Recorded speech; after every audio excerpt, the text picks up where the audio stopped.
आता जो दिवस आहे सकाळचा दिवस आहे हे जे क्रिया आहे आपली हे क्रिया सकाळीच व्हायला पाहिजे 6 ते 7. तर सूर्य निघाल्यानंतर कसं आहे तर घाम जेव्हा शरीरातून निघतो तो चिडचिडपणा होतो. तर सकाळचा आपला व्यायाम व्हायला पाहिजे शक्यतोवर 7पर्यंत 7:30पर्यंत. आणि खूपच झाला तुम्हाला आता हिवाळा लागत आहे तर 8पर्यंत व्हायला पाहिजे कंप्लीट.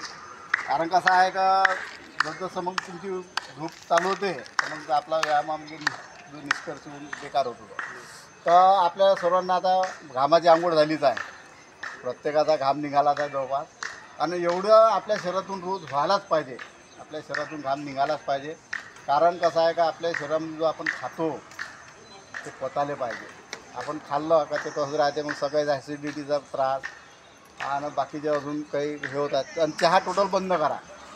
जर तुम्हाला शरीर चांगलं पाहिजे तर चहा बंद करा. चहापासून साईड इफेक्ट आहे. चहा घेऊ नका. आणि आपण जे आता वर्कआउट केलं आहे तर सर्वांना जवळपास चांगलंच वाटत असतं आता फ्रेश. आणि हीच आपल्याला फ्रेश एक तहाची जी क्रिया आहे ती आपल्याला दिवसभर स्टॅमिना कायम ठेवते का. आता मला काही जास्त सांगायचं नाही. जवळपास सर्वांनी चांगलाच व्यायाम केलेला आहे. चांगला स्टेप आलेला आहे मी पाहिला आता. आणि आता यांचा सर्वांचा ग्रुप आहे तिकडे मोठा ग्रुप आहे चांगला. आणि हे सर पण करतात यांचे पण आहेत. आणि हे आपले आहेत आपले सरांना बघत. तर आपल्याला एकच म्हणायचं आहे का सर्वात मोठी जर आपली संपत्ती असेल तर ती आहे शरीर. शरीर आहे तर सर्वच आहे. तुम्ही आज करोड रुपयाची गाडी घेऊ शकता पण त्या गाडीमध्ये बसायलाही पाहिजे आहे का नाही. नाही तर आणून ठेवली बा मला बसता येत नाही माझ्या पायाला त्रास आहे हे व्हायला नको. म्हणून हा व्यायाम आपल्यासाठी ठेवलेला आहे. आणि याच्यामध्ये हार्ट पंपिंग हार्ट मजबूत होते. याच्यामध्ये हार्टचे जे व्यायाम आहेत हे चांगल्या प्रकारचे आहे. हार्टच नाही याच्यामध्ये वजनसुद्धा कमी होते. आणि 3 महिन्यामध्ये BP शुगर हे पण कंट्रोलमध्ये होते. सर्वांचं मी सांगतो थायरॉइड पण कमी होते. आता आपल्या इथं ते शुगरवाले आहेत ते आता करतात का ते बरोबर. हां तर ते सुद्धा चांगले म्हणजे आरोग्य त्यांचं चांगलंच होईल. आणि आमची एकच शुभेच्छा आहे सर्वांना तर निरोगी जीवन जगा. बस हीच शुभेच्छा आहे. जास्त काही सांगू शकत नाही. आणि सर्वांना धन्यवाद. असंच या और वर्कआउट करा. सर आप कुछ बोलेंगे सर 5 सेकंड. आओ ना सर 2 मिनट. आप 2 मिनट के लिए आ जाइए. आपका शेयर करो ना थोड़ा क्या अनुभव. हाँ चलो. मला वाटते की आम्ही लगभग 15 वर्षापेक्षाही जास्त मला 2008-9मध्ये बीपीचा प्रॉब्लेम स्टार्ट झाला होता. जेव्हा मला वाटते की माझं वय 28-30 वर्षाचं तर मला बीपीचा प्रॉब्लेम स्टार्ट झाला होता. मी त्यासाठी टॅबलेट पण खायचा.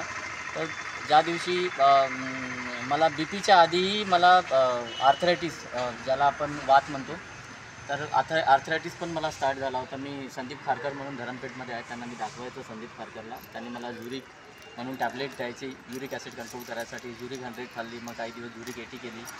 मग 80ची अर्धी टॅबलेट खाल्ली. तर तेव्हापासून जेव्हा मला वाद झाला तेव्हापासून मी रनिंग करणं स्टार्ट केलं. माझंही वेट लगभग होतं 74-75 वगैरे असेल त्यावेळेस. म्हणजे तर मी त्यावेळेस आम्ही लॉकडाऊनमध्ये हे जे सगळे लॉकडाऊनमध्ये मी घरून योगा करायचा सगळ्यांना. आणि खूप लोक जुडायचे त्यावेळेस ऑनलाईनमध्ये है ना.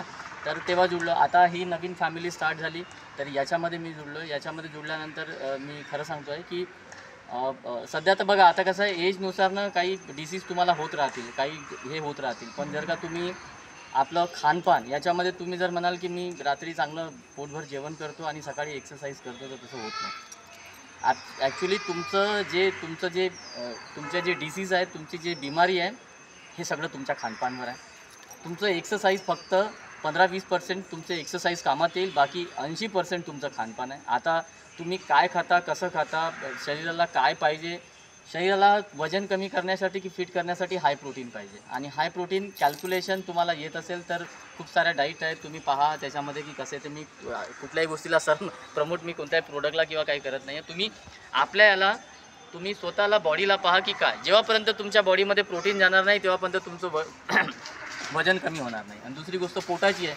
जेव्हापर्यंत तुम्ही पर्टिक्युलर पोटाची एक्सरसाइज करणार नाही तेव्हापर्यंत तुमचं पोटही कमी होणार नाही. पण जर आपली डाईट प्रॉपर ठेवली तर तुमचं डाईटच जे आहे जे तुम्हाला हे करते. आता जसं आम्ही आहे दोघं आम्ही तर काही वर्षापासून रात्री जेवण नाही करत. आणि म्हणजे एकदा जेवण केलं की आम्ही रात्री जेवणच करत नाही. आता ज्यांना पहिलं असं होतं की इथपर्यंत जेवण करत नाही तेव्हा पण तो झोप लागत नव्हती. आता जर रात्री जेवण केलं तर झोप लागत नाही. तर कसं आहे माहिती आहे का, हे उलटं झालं आता आमच्यासोबत. तर आम्ही पोळी कधी खात नाही. आम्ही घरी मल्टीग्रेन भाकर आणि हे ते राजनी मटली टक्की याच्या दडून आणतो आणि ते खातो. हां, आणि रात्री कुठं गेलंय आम्ही, जसं जेवणा कुठं प्रोग्राममध्ये गेलं तर लिक्विड कढी पिऊन घ्या, डाळ पिऊन घ्या. लिक्विड डाईटवर तुम्हाला चांगलं वाटेल. पहिलं असं वाटतं तुम्हाला की अरे आपण काय करतोय, पण याच्यासाठी हे एवढं इझी नाही आहे. जे लोक रात्री 8 वाजता जेवण करतात ते 7:30वर या, 2 पोळ्या खातात 1.5 पोळीवर या, 7:30वरून 7वर या, 7वरून 6:30वर या, मग 6वर या. असं करा. एका वेळेस कुठलीही चेंज होत नाही, कारण की बॉडीला एका वेळेस तुम्ही काहीही चेंज करू नका, बॉडी तुमची बरोबर होते ती ऑटोमॅटिक. कारण की कसं आहे, मी सकाळी 10 वाजता जेवण केलं, 3 नाही वाजले तर पोटामध्ये आवाज येत आहे. तुमचं जे जेवण आहे ते पचलं पाहिजे, पोटामध्ये सडलं नाही पाहिजे. तर म्हणून प्रॉपर डाईट तुम्ही 2दा-3दा हळूहळू खा, थोडं खा. तुम्हाला जर शरीर चांगलं ठेवायचं असेल तर, आणि एक्सरसाइज डेली करा, डेली एक्सरसाइज करा.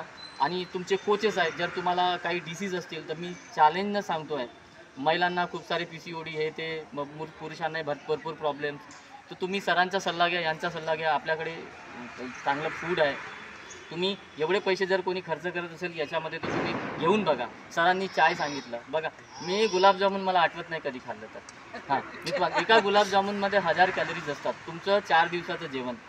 एका चायमध्ये 150 कॅलरीज असतात. तुम्ही एवढं एक्सरसाइज केलं 200 कॅलरीज बंद झाल्या नसतील. तुम्ही एक चाय पेली 150 कॅलरीज तुमच्या, पण त्यांना भूकही नाही गेली तुमची आणि काहीच नाही गेलं.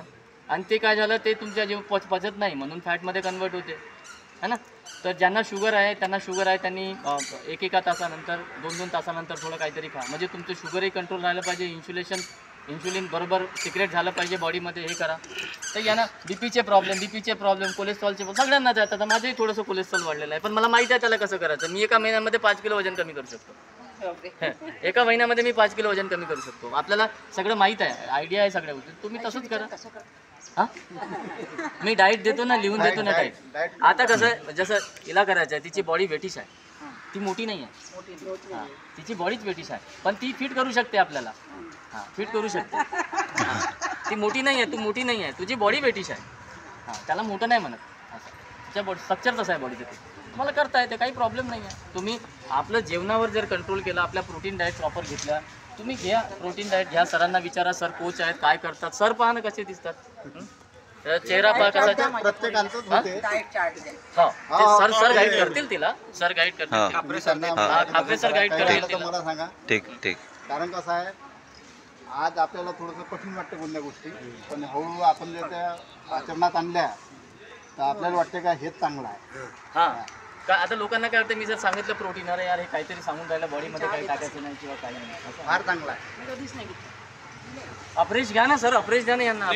2-2, 3-3 टाइम तुम्ही इथे, आम्ही तर रोज अप्रेश घेतो तिकडे. तुम्ही जर एका दिवशी या सगळे ग्रुप घेऊन तुम्ही आमच्या ग्रुपमध्ये पुढल्या संडेला या. एक दिवस या तिकडे. पुढल्या ये पोद्दार आहे ना, पोद्दार हायस्कूल, बस पोद्दार हायस्कूलच्या गेट रेल्वे पूर कार केला की